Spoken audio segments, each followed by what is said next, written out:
परिवार एक है तो भाभी की तकलीफें आप क्यों नहीं देख पाए? प्रिया, हमारी शादी को 4 महीने हो गए हैं। अब इस घर के लोग तुम्हारे लिए अनजान नहीं हैं। तुम इस तरह से उदास रहोगी तो मैं कैसे जा पाऊंगा? समझता हूँ ये घर तुम्हारे लिए नया है, पर धीरे धीरे यही घर तुम्हें अपना लगने लगेगा। देखो, भाभी भी तो बिना भैया के यहाँ रह रही है, और फिर माँ भी तो है। बस कुछ रोज के लिए ही तो जा रहा हूँ, फिर तुम इतना क्यों रो रही हो? सौरभ अपनी पत्नी प्रिया से कहता है। प्रिया बोली, सही कहा आपने, हमारी शादी को 4 महीने हो गए। इन 4 महीनों में मैं सबके स्वभाव से परिचित हो गई हूँ। जहाँ तक भाभी की बात है, वो मुझे छोटी बहन की तरह प्यार करती है, मुझे कुछ करने भी नहीं देती है। मम्मी जी का व्यवहार उनके साथ जैसा है, आज न कल मेरे साथ भी वैसा ही होगा। बस यही सोच सोच कर मैं डर रही हूँ। सौरभ बोला, तुम्हारे कहने का क्या मतलब है? प्रिया बोली, अगर भैया यहाँ रहते तो शायद भाभी को इतना कुछ सहना नहीं पड़ता, और आपके जाने के बाद मेरे साथ भी वही सब हुआ तो। सौरभ प्रिया को समझा रहा था, तभी उसकी माँ देवयानी जी आई और बोली, बहू किसी को विदा करते समय रोते नहीं है, ये अच्छा शगुन नहीं होता। और ये क्या तुम्हारे पल्लू से बंधा रहेगा, नौकरी नहीं करेगा? तुम्हारे माँ बाप ने इसकी नौकरी देकर ही तो तुम्हारा रिश्ता किया था। इन 4 महीनों में तो तुम्हें सब सीख जाना चाहिए था। जाओ, सौरभ के लिए दही चीनी लेकर आओ। प्रिया वहाँ से चुपचाप चली गई। देवयानी जी बोली, बेटा, जैसे 1 और 1 11 होते हैं, वैसे ही बेटे बहू को मिलाकर ही परिवार बनता है। तुम चिंता मत करो, मैं इसे कोई तकलीफ नहीं होने दूंगी। आखिर अब ये इस परिवार की सदस्य हैं। वो बोला, माँ, आप उसके मन का डर समझ नहीं रही है। अगर आप बहू को परिवार का हिस्सा मानती तो भाभी की तकलीफ इतने सालों में क्यों नहीं देख पाई? बेचारी जब भैया होते हैं वो फूल की तरह खिल उठती है, और उनके जाते ही आखिर ऐसा क्या होता है कि वो मुरझा जाती है? कभी सोचा है आप इस बहू की तकलीफ कैसे समझेगी, जब सालों में भाभी की तकलीफ नहीं समझ पाई? सौरभ दही चीनी खाकर सबसे विदा लिया। अगले दिन प्रिया का मन बहलाने के लिए उसकी जेठानी नेहा उसे रसोई में अपने साथ ले गई। फिर चाय बनाकर बोली, ये लो, मम्मी जी को देकर आओ, वो खुश हो जाएगी। प्रिया बोली, भाभी, मेरे एक चाय देने से मम्मी जी खुश हो जाएगी? आपने तो इतने सालों में क्या कुछ नहीं किया होगा, फिर वो आपके साथ इतना रूखा व्यवहार क्यों करती है? नेहा बोली, इसमें पूरी गलती उनकी भी नहीं है, कुछ गलती हमारी भी होती है। शुरुआत में जब हमारे साथ कोई बुरा व्यवहार करता है, हमें उसी समय रोकना चाहिए, पर कई बार रिश्ते को मौका देने के चक्कर में हम सहते चले जाते हैं।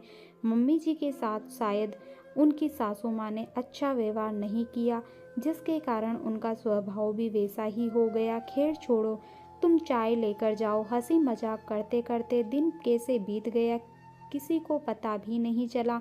अगले दिन देवयानी जी रसोई में आई और बोली, छोटी बहू, लगता है तुम्हारे पास कोई काम नहीं है, तभी पूरे दिन हंसी ठिठोली में बिता देती हो। कम से कम अपना कमरा ही ठीक कर लो। तुम्हारी शादी के समय से ही उस कमरे में इतना सामान बिखरा पड़ा है, उसे ही व्यवस्थित कर लो। घर में पति ना हो तो अपना मन काम में लगाना चाहिए, न कि सास की बुराई करने में। इतना कहकर वो चली गई। उसके जाते ही प्रिया उदास हो गई। नेहा बोली, प्रिया, बच्चों को आने का समय है, चलो रसोई का काम खत्म करके तुम्हारे कमरे को एक नया रूप देते हैं, देवर जी आते ही खुश हो जाएंगे। यह सुनकर प्रिया भी चहक उठी। फिर दोनों ने मिलकर उस कमरे को ठीक किया। अगले दिन सुबह से प्रिया सौरभ का इंतजार कर रही थी। जैसे ही सौरभ दरवाजे से अंदर आया, प्रिया बच्चों की तरह भागकर उसके गले लग गई। आस पड़ोस की औरतें देखकर हंस रही थी, वहीं नेहा प्रिया की खुशी देखकर खुश हो रही थी। तभी कल्याणी जी ने आवाज लगाई, छोटी बहू, तुम्हारा पति कहीं भाग नहीं जाएगा? उसे घर के अंदर तो आने दो। अचानक प्रिया को ख्याल आया कि वो अपने ससुराल में है। उसने दुपट्टे को अपने दांतों में दबाया और शर्माते हुए सौरभ से अलग हो गई। सौरभ मुस्कुराते हुए माँ का पैर छुआ और अपने कमरे में चला गया। वही कल्याणी जी प्रिया को आंखें दिखा रही थी।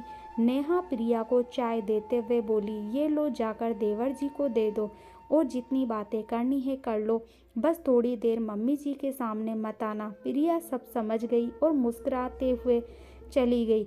धीरे धीरे समय बीतने लगा। करीब 2 महीने बाद नेहा के पति महेंद्र छुट्टी लेकर आए। प्रिया ने महेंद्र का आशीर्वाद लिया तो महेंद्र ने कहा, और कहो प्रिया, इस घर में मन लग गया? प्रिया बोली, भाभी है तो मन लग ही जाता है, बस भाभी का मन नहीं लगता। महेंद्र हर बार की तरह आज भी नेहा को रसोई में देखकर मुस्कुरा रहा था। रात के खाने में नेहा ने सबकी पसंद की चीज़ें बनाई। सब खाना खाकर अपने अपने कमरे में चले गए। प्रिया बोली, भाभी मैं रसोई का काम देख लूँगी, आप जाइए। तभी कल्याणी जी आई और बोली, बड़ी बहू आज मेरे पैरों में बहुत दर्द है, तुम तेल लगा दो। प्रिया बोली, मम्मी जी मैं लगा देती हूँ, भाभी बहुत थक गई है। देवयानी जी बोली, बहू यहाँ सखी पूर्वा मत किया करो, अपना अपना काम किया करो। तभी सौरभ आया और बोला, क्या हुआ माँ, आप नाराज क्यों हो रही है? नेहा चुपचाप रसोई में तेल गरम करने चली गई। कल्याणी जी बोली, मैं तुम्हारी पत्नी का ख्याल रखती हूँ, पर यह है कि मेरी एक नहीं सुनती है। प्रिया बोली, मम्मी जी आप अगर मेरा ख्याल रख सकती है तो भाभी का क्यों नहीं? कितने दिनों बाद भैया आए हैं, भाभी को भी तो मन की बातें करनी होगी। और जहाँ आपके पैरों के दर्द का सवाल है तो आपके पैरों में तेल तो आपका बेटा भी लगा सकता है, क्यों जी आप अपनी माँ की सेवा नहीं कर सकते? जरूरी है कि मम्मी जी को भाभी ही तेल लगाए? प्रिया ने सौरव को इशारा किया। सौरव समझ गया और बोला, हाँ माँ, बहुएं तो आपकी सेवा करती ही है, चलिए आज मैं आपकी सेवा करता हूँ। इतना कहकर वो नेहा के हाथों से तेल लिया और माँ के साथ चला गया। कमरे में कल्याणी जी बोली, सौरव मैं कह रही हूँ अपनी पत्नी को समझाओ, ऐसा न हो कि आगे चलकर वो तुम्हारी भी ना सुने। वो बोला, माँ बहुओं के बारे में शायद आपकी राय गलत है। दादी ने जैसा व्यवहार आपके साथ किया आप वही अपने बहू के साथ कैसे कर सकती है? एक बार सास नहीं माँ बनकर उनकी तकलीफ़ों को समझिए तो सारी परेशानी दूर हो जाएगी। इतना कहकर सौरव चला गया। अच्छे दिन बहुत जल्दी बीत जाते हैं। देखते ही देखते महेंद्र के जाने का समय भी आ गया। एक सुबह नेहा को जागने में थोड़ी देर क्या हो गई। देवरानी जी ने सारा घर सर पर उठा लिया। जब नेहा चाय देने गई तो वो गुस्से में बोली, अब फुर्सत मिली है तुम्हें? इतने सालों का नियम तुम कैसे भूल सकती हो? महेंद्र बोला, माँ आपको कौन सा नौकरी पर जाना है? एक रोज़ अगर चाय थोड़ी देर से भी पियोगी तो कोई दिक्कत नहीं है।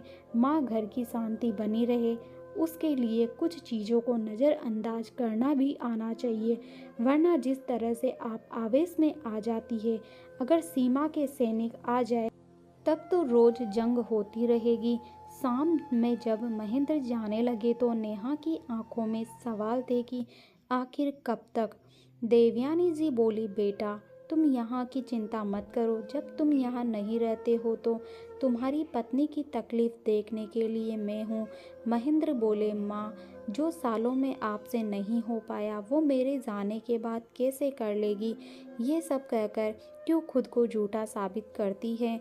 रहने दीजिए, आप किसकी तकलीफ कितना समझती है मैं भी जानता हूँ।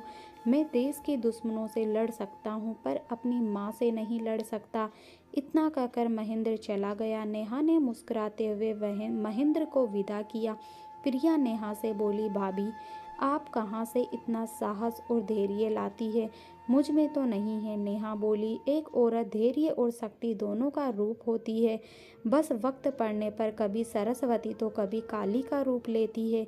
कुछ रोज बाद देवयानी जी की चाय प्रिया ने बनाई तो देवयानी जी गुस्से में नेहा से बोली, बहू तुम जानती हो मुझे कैसी चाय चाहिए, फिर तुम्हें छोटी बहू के हाथों से क्यों भिजवाया? नेहा बोली, मम्मी जी अपनी आदतों को बदल दीजिए, मेरे बच्चे बड़े हो गए हैं, उनकी ज़रूरत में भी बढ़ रही है तो मुझे उनके हिसाब से काम करना पड़ता है। अगर प्रिया की बनाई चाय हम सब पी सकते हैं तो आप क्यों नहीं?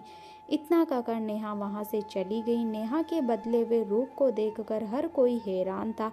देवयानी जी सौरव को बोली, महेंद्र को गए हुए 2 रोज भी नहीं हुए कि इसका रूप बदल गया। ये सब तुम्हारी पत्नी के संगत का नतीजा है, जो इतने सालों में नहीं हुआ, आज कैसे हुआ? सौरव बोला, माँ, जब आप इतने सालों में उनकी तकलीफ नहीं समझ पाई तो आखिर वो कब तक आपकी उम्मीदों को क्यों पूरा करेगी? एक तरफा त्याग आखिर कितने दिन चलेगा? वक्त रहते संभल जाइए, वरना दूसरी बहू भी ऐसी हो गई तो सोचिए आपका क्या होगा। देवयानी जी ने गुस्से में चाय पीना छोड़ दिया तो नेहा उनके पास गई और बोली, मम्मी जी, हम भी दूसरों के घर से आए पर हमने समझौता किया। वही उम्मीद हम आपसे रखते हैं, पर आप अगर थोड़ा सा भी सहयोग नहीं देगी तो हमारे लिए बहुत मुश्किल हो जाएगा। बहू अगर सास की तकलीफ़ों को समझ सकती है तो क्या सास बहू को बेटी समझकर उनकी तकलीफ नहीं समझ सकती? इतना कहकर वो चली गई। देवयानी जी को एहसास हुआ कि उन्होंने खुद अपनी बहुओं को खुद से दूर किया। जो गलती अब वो नहीं दोहराएगी। वक्त बीता। अब साल में एक आध बार जब बच्चों की छुट्टी होती तो नेहा महेंद्र के पास चली जाती।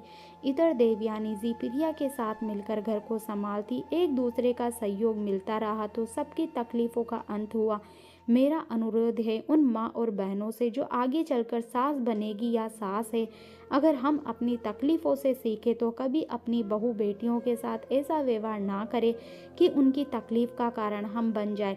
उम्मीद करती हूँ आपको हमारी ये वीडियो पसंद आई होगी। वीडियो पसंद आए तो वीडियो को लाइक, शेयर, चैनल को सब्सक्राइब जरूर कीजिए। वीडियो को लास्ट तक देखने के लिए धन्यवाद।